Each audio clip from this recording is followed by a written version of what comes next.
Hey everyone, it's me Hamza and you are watching H T reacts. Welcome back to the channel. Buddies कैसे हैं आप सब? ठीक ठाक हैं?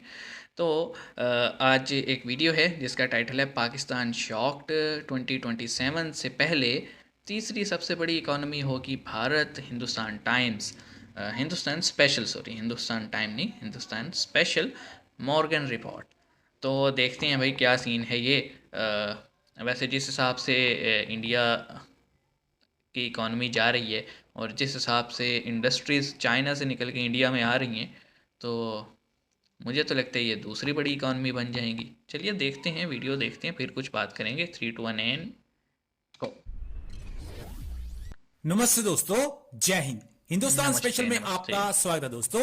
आपको पता ही है दोस्तों, भारत इस समय में दुनिया की सबसे तेजी से बढ़ने वाली अर्थव्यवस्था है। अब इसमें प्रमुख कोई शक नहीं। अर्थशास्त्रियों ने भी इस पर मोहर लगा दिया है कि भारत 2027 तक दुनिया की तीसरी सबसे बड़ी इकोनॉमी बन जाएगा। इकॉनमी बन मॉर्गन जाएगा। स्टानली के प्रमुख अर्थशास्त्री चेतन आहनिया ने यह दावा किया है कि भारत जिस रफ्तार से आगे बढ़ रहा है, 2027 तक दुनिया की तीसरी सबसे बड़ी अर्थव्यवस्था होगा।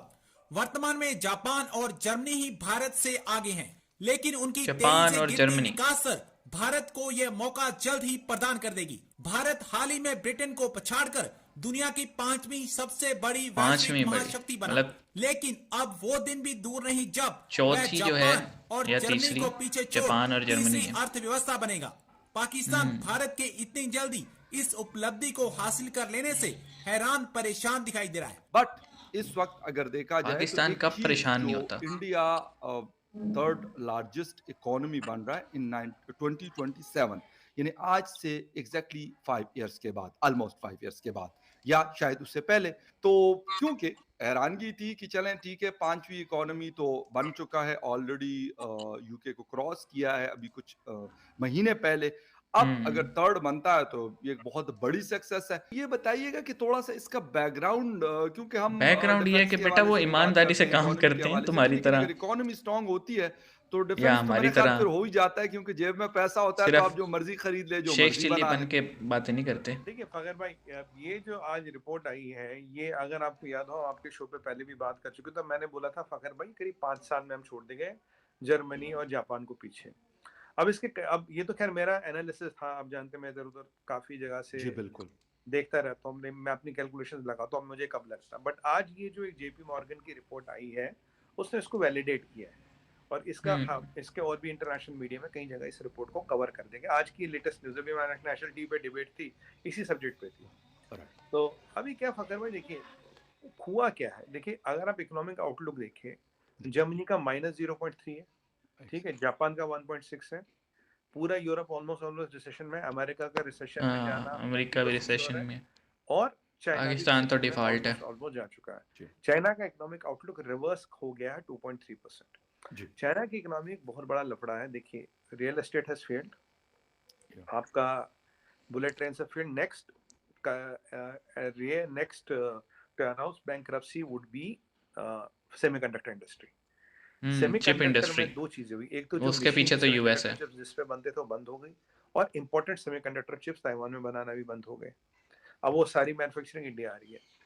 अब चाइना में जो प्रोडक्टिविटी है, कैपिटल प्रोडक्ट जिसे कहते हैं, product capital productivity, that is 0.7%। यानी कि अगर आप $8 लगाओगे तब $1 का जीडीपी बढ़ेगा, क्योंकि चाइना का जीडीपी कभी ऑर्गेनिक था ही नहीं। ये हमेशा पैसा डाल, अगर आप चाइना में जबरदस्ती किया गया। हाँ, जबरदस्ती दिखाया गया, ऑप्टिकल इल्यूजन था। China GDP okay. Was by high capital investment and optical illusion.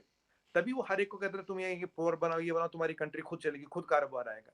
देखिए बिल्डिंगें बढ़ाने से कारोबार नहीं आता, जीडीपी जो है वो रियल काम करोगे तभी आएगा ना। हाँ, कोई अभी ये जो मैन्युफैक्चरिंग घोस्ट होगी टाउन तो चाइना में बने, आएगा। क्यों बने? इसीलिए तो बने। रियल एस्टेट सबसे बड़ा सेक्टर क्यों बन गया? इसीलिए बना। अब रियल एस्टेट डूबते डूबते $9 ट्रिलियन आपका डूब गया, बुलेट ट्रेन पे 1-2 ट्रिलियन डूब गया, और आपका अब जो सेमीकंडक्टर डूबेगा ये भी $5-6 ट्रिलियन लेके डूबेगा। अब ये जो, इसीलिए आप देख रहे हैं कि जीरो कोविड लगा रखा है, इसीलिए आप देख रहे हैं 100 करोड़ लोगों को बंद कर रखा, बाहर आने नहीं देते। जी।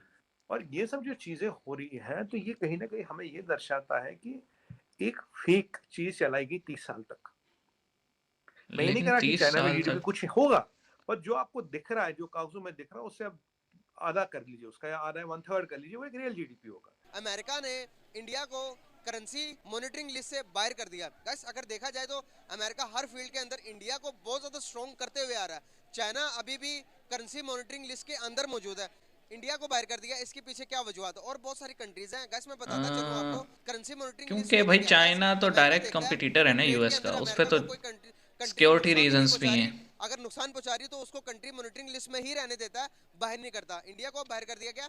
अमेरिका, अमेरिका की बात की जाए, अमेरिका के बारे में पहले मैंने अमेरिका कहा तो आपके दिमाग में सबसे पहले क्या लफ्ज आया? जो बाइडन। Donald Trump. जबरदस्त। अमेरिका और इंडिया के रिलेशंस बहुत ज्यादा स्ट्रॉन्ग होते जा डेमोक्रेट रहे और हैं डे बाय डे, रिपब्लिकन की और जोड़ी खड़ी इसी है क्या स्ट्रॉन्ग यहाँ पे? रिलेशन के एक और सबूत अमेरिका ने दिया। अमेरिका ने इंडिया को करेंसी मॉनिटरिंग लिस्ट से बाहर कर दिया।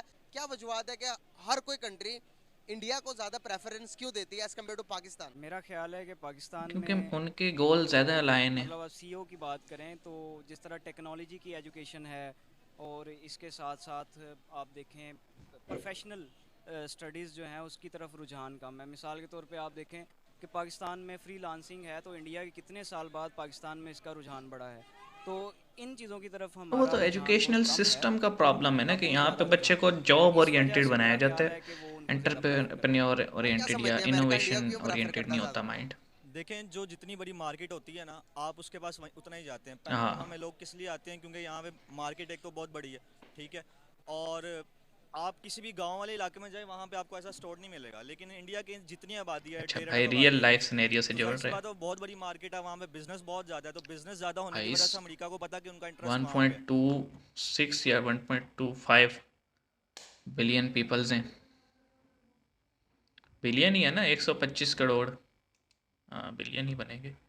चलो मैं कंफर्म कर लूँ, गलत ही ना बोल दूँ यार। वीडियो तो एंड हो गया है।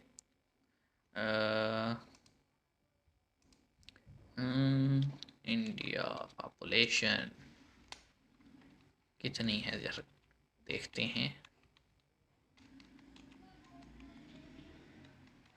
India population. हमारा नेट इतना स्लो क्यों हो गया है? क्या डाउनलोड आ रहा है? ओ वही, इंडिया की पॉपुलेशन है 1.393 बिलियन। ये 2021 में है, तो अभी और बढ़ रही होगी। तो भाई इसको ऐसे कह लें कि 8 बिलियन है वर्ल्ड की पॉपुलेशन।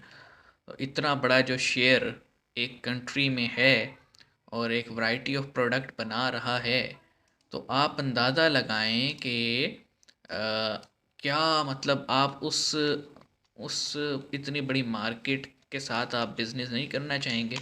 मेरा नहीं ख्याल कि कोई भी कंट्री इतना बेवकूफ़ होगा, ठीक है।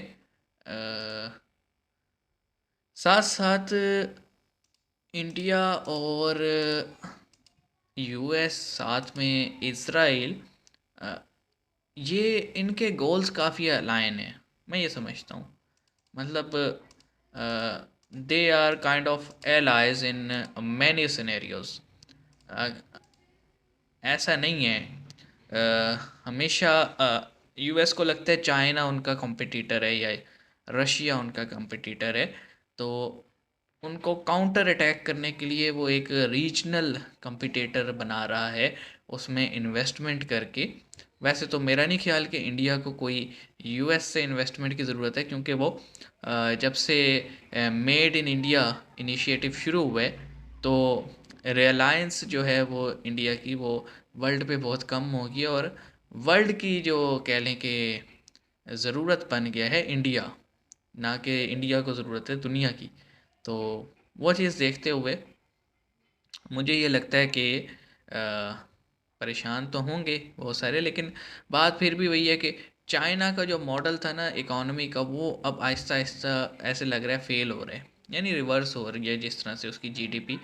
और किसी भी कंट्री का मेरे ख्याल में जो कि 100-200 करोड़ से ऊपर की आबादी रखती हो, उसको अगर आप डिफ़ॉल्ट पे ले जाए ना तो वो वर्ल्ड के लिए रिस्क बन जाते। जैसे पाकिस्तान है, 222 करोड़ आबादी है, और अपनी करप्शन, अपने हरकतों की वजह से डिफ़ॉल्ट के उस पे आए हुए हैं, और ब्लेम अभी भी दूसरों पे डालते हैं। तो एक सिक्योरिटी रिस्क बनते जा रहे हैं हम रीजन में ना, और कुछ नहीं है।